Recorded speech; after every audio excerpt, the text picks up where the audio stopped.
Comment transporte-t-on du fret dans un endroit sans route, où le sol n'est que glace et où les températures peuvent geler un moteur en quelques minutes? Dans l'Arctique et la Sibérie profonde, les camions ordinaires ne tiennent pas une journée. Mais il existe une élite de machines conçues pour survivre là où tout le reste échoue. Ce sont les plus grands camions d'expédition jamais construits, des colosses qui allient puissance, ingénierie et survie à l'état pur. Aujourd'hui, tu vas découvrir les titans de la glace, des véhicules si extrêmes qu'ils ont redéfini les limites du possible. KAMAZ 6345. Le KAMAZ 6345 est un colosse russe construit pour les environnements les plus hostiles de la planète, avec plus de 10 mètres de long. Près de 3 mètres de haut et un poids supérieur à 20 tonnes, ce géant a été conçu pour opérer là où les routes n'existent pas. Le cercle polaire arctique, la Sibérie gelée et les territoires reculés où même les systèmes GPS perdent le signal. Sa taille n'est pas ornementale. Chaque mètre cube a été soigneusement planifié pour maximiser la survie, l'autonomie et la capacité de transport. Son châssis allongé et sa cabine surélevée permettent de transporter des équipements lourds, du carburant supplémentaire et des modules de survie entièrement intégrés, comprenant des lits, du chauffage et des provisions. À des centaines de kilomètres de la station la plus proche, un véhicule de ce type n'a pas le droit à l'erreur. Le moteur est un V8 diesel de 17 litres qui génère environ 360 chevaux vapeur, suffisant pour mouvoir sa structure colossale, même sur terrain glacé. La traction 8x8 et la suspension renforcée lui permettent d'avancer sur la neige profonde, la glace fissurée et les sols meubles sans s'enfoncer. L'intérieur de la cabine est entièrement isolé thermiquement et climatisé, offrant tout le confort nécessaire pour que l'équipage puisse opérer pendant des semaines dans des conditions extrêmes. Un système de contrôle de la pression des pneus, actionnable depuis la cabine, permet au conducteur de s'adapter à la neige profonde ou au terrain glacé selon les besoins. Ce véhicule a été principalement utilisé par des entreprises russes de pétrole et de gaz, ainsi que lors d'expéditions scientifiques arctiques. Sa taille en fait également un refuge mobile. Certains modèles disposaient de modules sur le toit qui transformaient le KAMAZ en une base de soutien mobile de style militaire, augmentant sa capacité de survie et d'hébergement. En résumé, ce n'est pas seulement un moyen de transport, c'est un foyer et un poste d'opération sur roue, prêt à résister aux conditions les plus extrêmes de l'Arctique. FWD-MM, un Terra Cruiser. En remontant aux années 50, les États-Unis étaient confrontés à un problème logistique critique. Comment transporter des équipements tactiques lourds, tels que des radars et des antennes mobiles, à travers des régions sans chemin, faites uniquement de boue, de neige et de glace instable?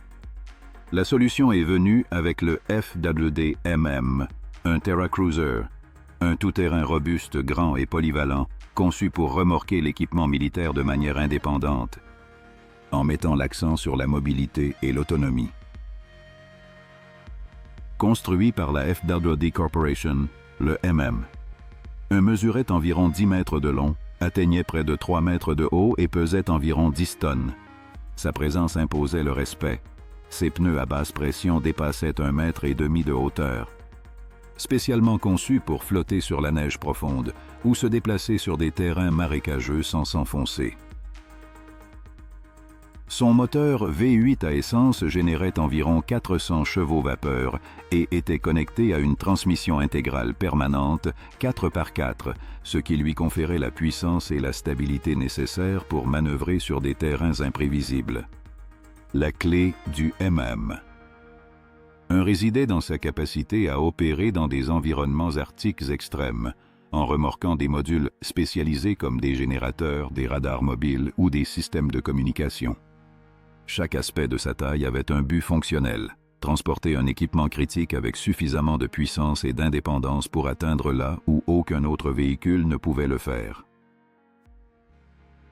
Le MM fut largement utilisé lors de la construction de la ligne de radar DU, une chaîne de stations radar dans le nord du Canada et en Alaska, destinée à détecter d'éventuelles attaques soviétiques. dans des régions où les températures pouvaient atteindre moins 50 degrés et où le paysage n'était que glace pure, le MM fut l'un des rares véhicules capables de mener ses missions sans soutien externe. Visuellement, son design était imposant. Cabine renforcée, pneus gonflables géants et une hauteur considérable qui, avec le rugissement du moteur, transmettait autorité et fiabilité. Bien que plus petit que certains des géants modernes, ce véhicule fut un pionnier de la mobilité extrême arctique et établit de nouvelles normes pour les missions tactiques dans des conditions glaciales. ZIL E-167.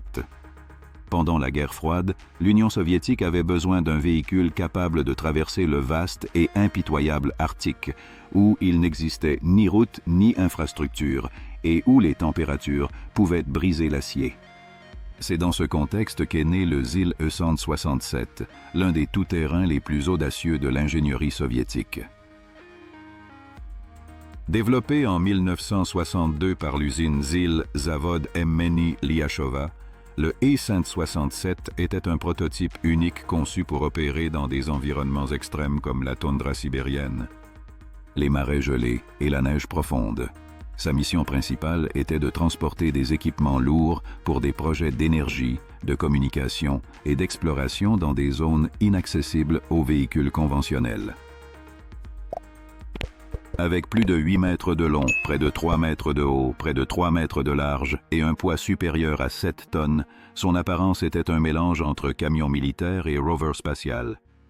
Ses 6 énormes roues, chacune d'1 mètre et 60 de haut et à basse pression, étaient conçues pour se déplacer sur la neige molle et les terrains instables.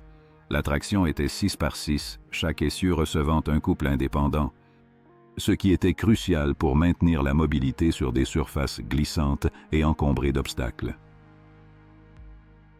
Ce qui différenciait réellement le ZIL E-167 était son système de motorisation. 2 moteurs, V8 à essence, chacun générant 180 chevaux-vapeur montés côte à côte sous le capot, totalisant 360 chevaux distribués par une transmission spéciale conçue exclusivement pour ce modèle. La cabine était pressurisée, isolée thermiquement et équipée de chauffage, permettant à 2 membres d'équipage d'opérer pendant de longues périodes à des températures extrêmes. De plus, il disposait de systèmes de démarrage à froid capables d'allumer les moteurs à moins 50 degrés. Lors de ses essais, il parcourut plus de 15 000 km dans la neige profonde, les rivières gelées et les forêts denses de Sibérie, démontrant une mobilité inégalée sur des terrains où même les camions militaires conventionnels auraient échoué. Bien qu'il n'ait jamais été produit en série en raison de son coût élevé, de sa complexité mécanique et de sa consommation de carburant, l'unique ZIL E-167 construit est aujourd'hui conservé au musée technique Vadim Zadorny en Russie, comme symbole de l'ingénierie arctique soviétique. Ural 592. Dans les années 80, l'industrie soviétique a été confrontée à un formidable défi logistique. Comment déplacer des charges lourdes sur des terrains gelés et marécageux, où même les meilleurs véhicules 6 par 6 ne pouvaient pas avancer? La solution fut l'Ural 592, un tout-terrain qui abandonna les roues au profit de chenilles de style char, devenant un hybride entre camion et véhicule de reconnaissance militaire. Fabriqué par Ural Azak, le 592 fut conçu pour la toundra gelée, la neige profonde, les zones humides et la boue, basé sur le châssis de l'Ural 375D. Mais adapté à un système de double chenille avec articulation centrale qui permettait de plier le véhicule pour faciliter les virages et les manœuvres. Avec 11 mètres de long, 3 mètres de large, plus de 3 mètres de haut et un poids proche de 13 tonnes, il pouvait transporter jusqu'à 5 tonnes de charge, même sur terrains instables. Le moteur était un diesel V8 Yanzi 238 de 14 litres, générant entre 210 et 260 chevaux vapeur, optimisé pour un couple constant à bas régime, idéal pour traverser lentement le terrain le plus hostile. La transmission manuelle comprenait plusieurs vitesses lentes et des différentiels verrouillables, tandis que les chenilles de près de 4 mètres de long, en caoutchouc renforcé, répartissaient le poids uniformément. permettant de flotter sur la neige molle ou la glace fine. Le 592 fut principalement utilisé dans des missions pour l'industrie pétrolière et gazière, transportant des équipements là où les hélicoptères ne pouvaient pas atterrir et les véhicules à roues n'arrivaient pas. Il servit également dans des missions scientifiques et pour l'entretien d'infrastructures isolées. De nombreuses unités furent améliorées avec des cabines chauffées, des systèmes de chauffage du moteur et de petits espaces de couchage, le transformant en une base mobile sur chenilles. Burlak Camion des Neiges. Le Burlak est un cas unique sur cette liste, conçu par des ingénieurs russes indépendants pour des expéditions arctiques autosuffisantes. Son exploit le plus impressionnant fut de parcourir la distance de la Russie au pôle Nord, traversant des glaces que beaucoup considéraient intransitables pour les véhicules à roues. Avec 6 mètres et 20 de long, 3 mètres de large, 2 mètres et 880 de haut et un poids proche de 4 tonnes et demie, ce n'est pas le plus grand, mais son aspect rappelle un petit rover spatial sur roue. Son châssis en acier tubulaire léger est doté d'une suspension indépendante et de 6 énormes pneus à basse pression, gonflables et ajustables depuis la cabine, lui permettant de flotter sur la neige molle et même de traverser des lacs partiellement gelés. Le moteur est un diesel Cummins 2.8 ISF turbo avec 150 chevaux vapeur et 316 Nm de couple à 1800 tours par minute, optimisé pour les bas régimes et l'efficacité énergétique. Grâce à des réservoirs supplémentaires et à l'isolation thermique, il peut parcourir plus de 2000 km sans ravitaillement. L'intérieur fonctionne comme un refuge mobile. Lit, poêle, chauffage, panneaux solaires et espace pour jusqu'à 4 membres d'équipage, permettant de vivre et de travailler pendant des semaines. Son design léger et fonctionnel combine mobilité, confort et résistance, ce qui lui a permis de surmonter des itinéraires que beaucoup d'autres véhicules arctiques n'auraient même pas pu tenter. Crest AHT 700 30C. Le Crest AHT 700 30C est un véhicule conçu spécifiquement pour opérer dans des environnements glacés et reculés. Il est né de la collaboration entre Crest et Caterpillar dans le but de permettre un transport sûr et fiable dans des régions comme l'Arctique canadien, le nord de l'Alaska et les bases antarctiques où les routes conventionnelles n'existent pas. Sa fonction principale est de transporter des charges extrêmement lourdes sur terrain gelé, ce qui est impossible pour des véhicules normaux. Il s'agit d'un camion articulé, ce qui signifie que son châssis possède un point d'articulation central qui lui permet de manœuvrer dans les virages serrés tout en tirant de grandes charges. Cette caractéristique est vitale dans des endroits où la mobilité est limitée et où les virages doivent être effectués avec précision pour ne pas perdre de stabilité. La traction est 6x6, garantissant que chaque roue contribue à maintenir le contrôle et la puissance nécessaires pour avancer sur la neige profonde, la glace et les sols irréguliers. Le moteur est un Caterpillar C13 diesel à 6 cylindres, capable de générer 370 chevaux vapeur. Ce moteur est préparé pour démarrer à des températures allant jusqu'à -60 degrés Celsius, garantissant que l'opération puisse commencer sans problème, même dans des conditions extrêmes. La cabine est entièrement climatisée, avec chauffage et climatisation Wabasto, offrant sécurité et confort à l'équipage pendant de longues heures de travail dans des climats extrêmes. Le système de freinage comprend des freins multidisques à bain d'huile refroidis par air, un ralentisseur moteur de 250 kW et l'ABS. Cette combinaison permet de maintenir le contrôle même sur des pentes glissantes et lorsque le véhicule transporte des charges allant jusqu'à 200 tonnes, équivalentes au poids de 3 wagons de train complet.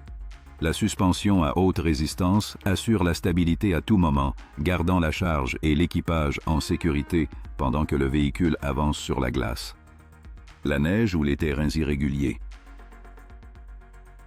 De plus, le 730C est équipé d'un treuil hydraulique qui lui permet de se dégager lui-même en cas d'enlisement, une fonction essentielle dans des environnements où un arrêt peut être dangereux. Son design et sa taille impressionnent visuellement.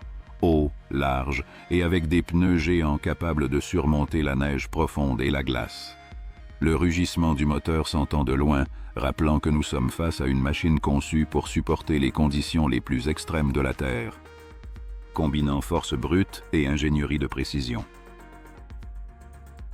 Chaque détail du 730C est pensé pour que la machine puisse opérer de manière autonome, sûre et efficace dans l'Arctique, de l'articulation du châssis à la puissance du moteur, en passant par la capacité des freins et de la suspension. Tout est conçu pour transporter des charges impossibles dans des endroits où d'autres véhicules ne peuvent tout simplement pas aller. La cabine offre sécurité et confort à l'équipage tandis que les fonctions de récupération et de traction permettent de maintenir la mission même dans des conditions extrêmes. Crowley Catco Rolly Gun. Le Crowley Catco Rolly Gun est l'un des véhicules les plus insolites et surprenants de tous les temps dans les expéditions arctiques. Son apparence rappelle un énorme matelas gonflable motorisé, se déplaçant sur des pneus géants qui peuvent atteindre jusqu'à 2 mètres et 44 de diamètre. Ces pneus à basse pression répartissent le poids du véhicule uniformément, lui permettant d'avancer sur la neige molle ou le pergélisol sans s'enfoncer. Un point critique dans l'Arctique où le terrain peut être instable ou traître. Le Rolly-Gon pouvait atteindre jusqu'à 12 mètres de long et 3 mètres et 50 de haut, avec une capacité de transporter plus de 30 tonnes de charge, incluant carburant, matériaux de construction, tours de communication et fournitures pour les stations éloignées. Son châssis était renforcé pour supporter le froid extrême, mais conçu pour être relativement léger afin que l'énorme masse du véhicule soit distribuée efficacement. Selon la version, il avait une traction 6x6 ou 8x8 et était équipé de moteurs diesel Caterpillar qui généraient entre 200 et 300 chevaux-vapeur. La transmission était automatique, avec plusieurs rapports conçus pour les terrains difficiles permettant une progression constante sur la glace, la neige et le pergélisol. La cabine du Rolly-Gon était équipée de chauffage, assurant que l'équipage puisse travailler et survivre pendant de longues périodes sans subir les effets des basses températures extrêmes.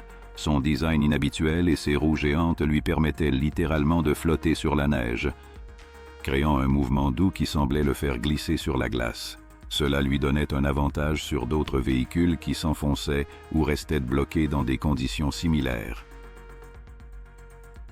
Beaucoup de Rolly-Gon ont été construits à la main par le personnel de Catco, utilisant des pièces de tracteurs, de bus scolaires et d'autres véhicules modifiés. Cela reflète une approche d'ingénierie axée sur la survie.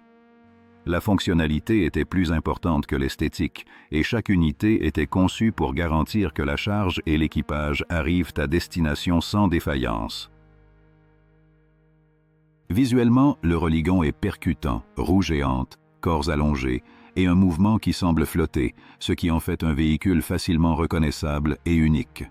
Son design et ses performances furent si influents qu'aujourd'hui le terme « Rolly-Gon » est utilisé internationalement pour désigner tout véhicule arctique à pneus basse pression capable de transporter des charges sur des terrains mous ou gelés. Ce véhicule combine taille, capacité de charge, mobilité et survie d'une manière que peu d'autres modèles peuvent égaler. Chaque caractéristique du Rolly-Gon, de ses pneus géants à la cabine chauffée, a été conçue en pensant à l'Arctique. Sa capacité à transporter des charges lourdes et à assurer la sécurité de l'équipage dans des conditions extrêmes démontre comment l'ingénierie peut s'adapter aux défis les plus extrêmes, permettant de traverser avec succès même le terrain le plus dangereux. Si ces géants de l'Arctique vous ont coupé le souffle, n'oubliez pas de mettre un like, de vous abonner et d'activer la cloche pour ne manquer aucune autre histoire sur ces machines extrêmes. Rendez-vous à la prochaine expédition, où de nouveaux colosses de glace attendent en rugissant sur la neige et en défiant les limites de l'ingénierie.